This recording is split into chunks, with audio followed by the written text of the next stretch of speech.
Obinna, good to see you. You look so worried. Is everything all right? I'm having serious issues in my company. Balancing the interest of my company's many stakeholders like shareholders, management, customers, financiers, government, and community is giving us a problem.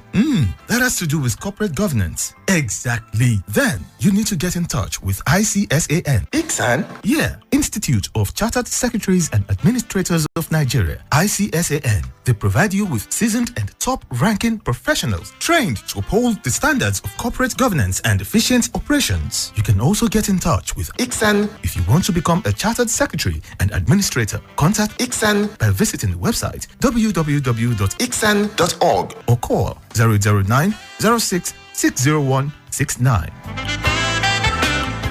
ICSAN, the hub of governance professionals.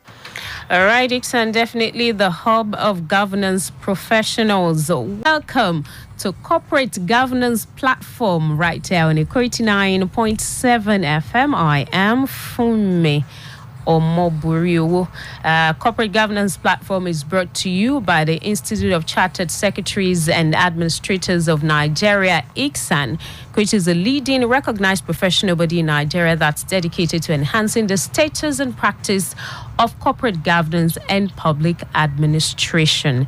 Today, we are examining compliance as a key principle in corporate governance. And our guest this morning is Mr. TAIWO GBENGA OWOKALADE, FCIS, Vice President of the Institute, and his Chairman, Finance and General Purpose Committee. Good morning, sir. Good morning, Fumi. It's nice being with you again. All right, so thank you for being here. We also have right here in the studio, Ms. Kayode Ketefe, who's Head of Research, ICSAN. Good morning. Good morning, Fumi. Good morning, our dear listeners. All right, like I said, we're going to be examining compliance as a key principle in corporate governance. Let's start with this. What does the notion compliance mean in the context of corporate governance? Yeah, once again, good morning, our dear listener. It's always a pleasure every Wednesday for the Institute of Chartered Secretaries and Administrators to always be online towards ensuring that we give adequate information and knowledge to our people.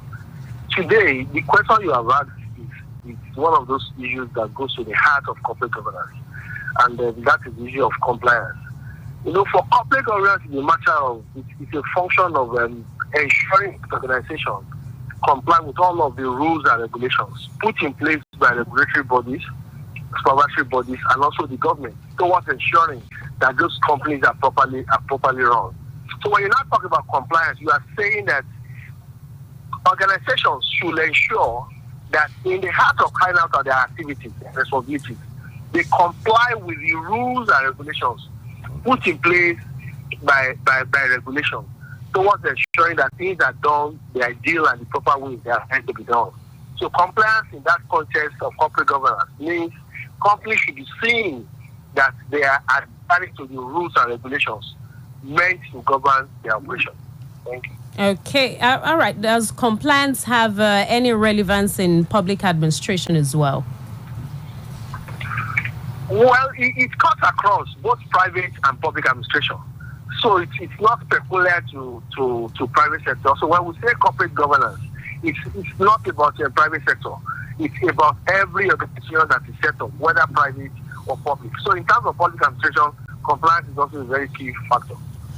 Let's look at, non-compliance. How would you describe gravity of non-compliance by citizens and corporations, especially with directives of government on the ravaging COVID-19 pandemic? I'm very sure that the citizens, enlightened citizens, are also worried when you find people not complying with simple medical advices that are given, as per wearing of face masks, washing your hands, and all of those issues that will make it possible for us to quickly flatten the coronavirus curve. So the same thing you have for corporations. If government says these are the things that you are meant to do to achieve certain purposes, if a company does not comply, the meaning that you are going against the best practice that is meant to be done. And when you are seen to go against best practice, it means that that company exposes itself as a company that is not worthy to be related with, and a company that does not believe in the ideals of the best way of doing things. So non-compliance, it talks about a company not worthy to be related with and not worthy to be dependent on. So what are the roles of stakeholders, like directors, managers, and company secretaries in relations to compliance, especially in this area of COVID-19 pandemic? Well, as key stakeholders are meant to look at how does this issue affect them in all of the activities that they carry out, towards ensuring that under these levels of the environment that we find ourselves, that they are seen to be adhering to the best practice and the best principles. When the company says, when the government says, when you open your organization for activity, you should not have more than 20 people. If you go ahead to have 50, 70, 80 people, what you are going to find is what you saw that happened at a place like at Oyo State, where they said within the company, they found about 70 people that were found to have tested to the coronavirus issue. So the meaning is that the life of every citizen in that environment is put at risk, and that is dangerous. And not just about those staff, imagine the home that they also come from. They are also exposing their family and citizens to all of those issues. So the best practice is what is for us to ensure that the simple rules and regulations that government is saying we should adhere to under this scenario that we find ourselves, that we all comply with it, because that is the only way that we can ensure that we work towards the public good and towards ensuring that the public health is maintained. All right, regulators like the Corporate Affairs Commission, the CAC, and the Security and Exchange Commission, SEC, have released guidelines on how corporations can adapt on the issue of compliance in this period of COVID-19. Talking about ICSAN, has the Institute, as a leading voice on governance, also issued any form of guidance on how organizations can cope in these challenging times? Well, we have done something as an institute, as a foremost institute. We have also ensured, we have done 2 webinars that have been able to address those things that are peculiar to this time.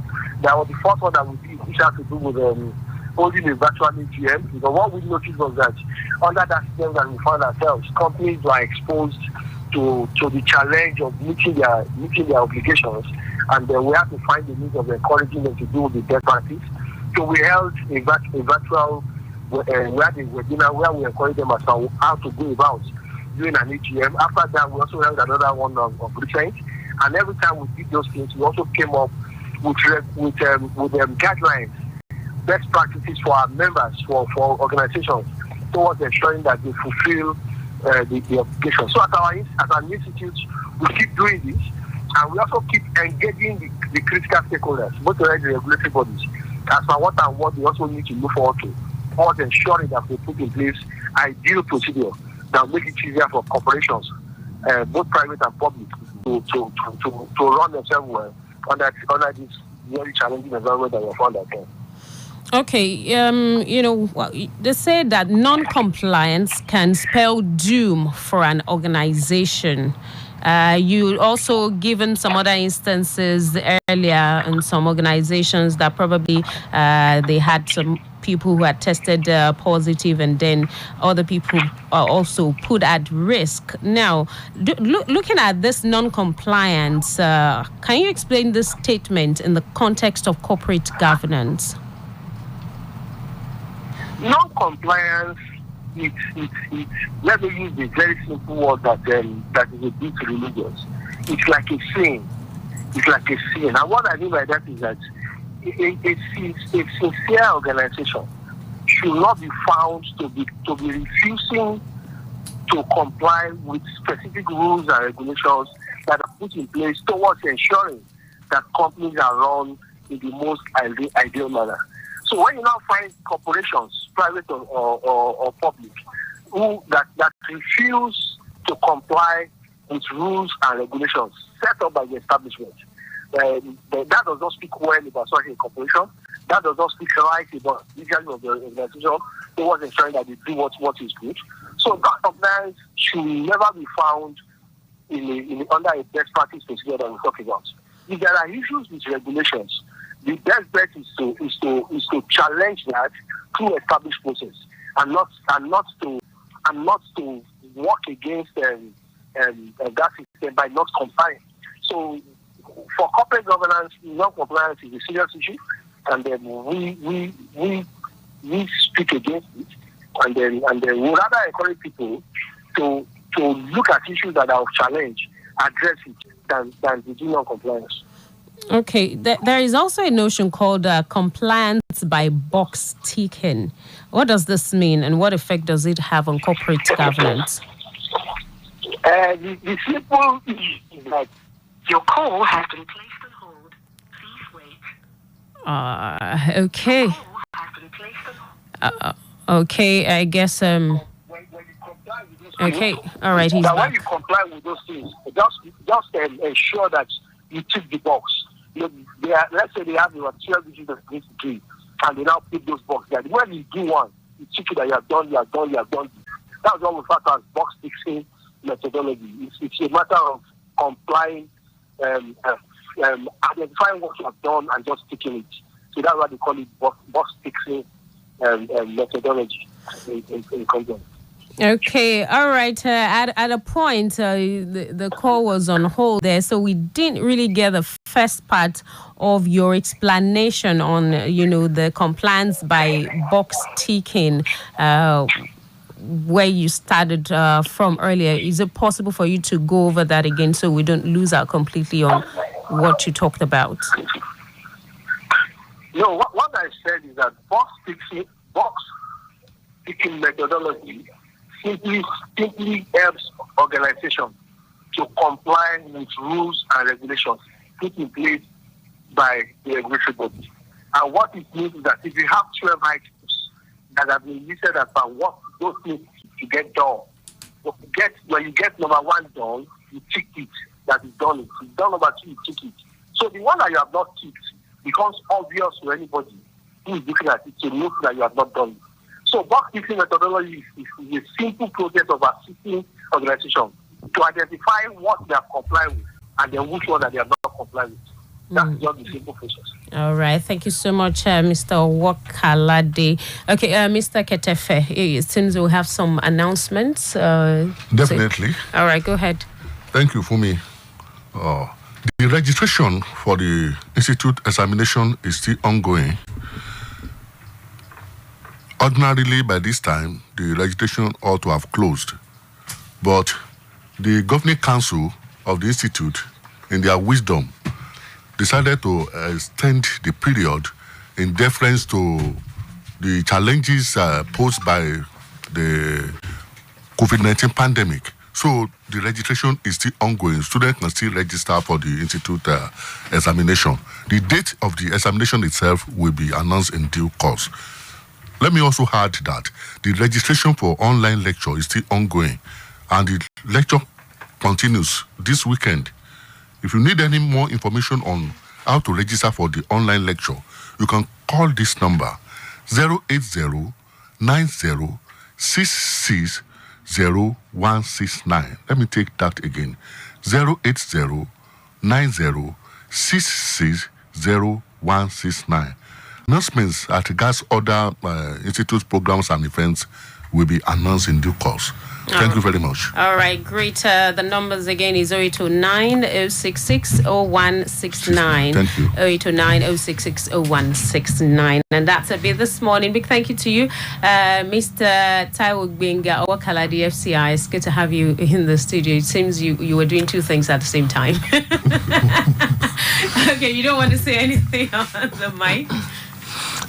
Well, once again, we want to thank you so much, Fumi, for always, every time, being available to coordinate this for us. And to all of our listeners and stakeholders, it's always a wonderful time every Wednesday, hearing us live and direct.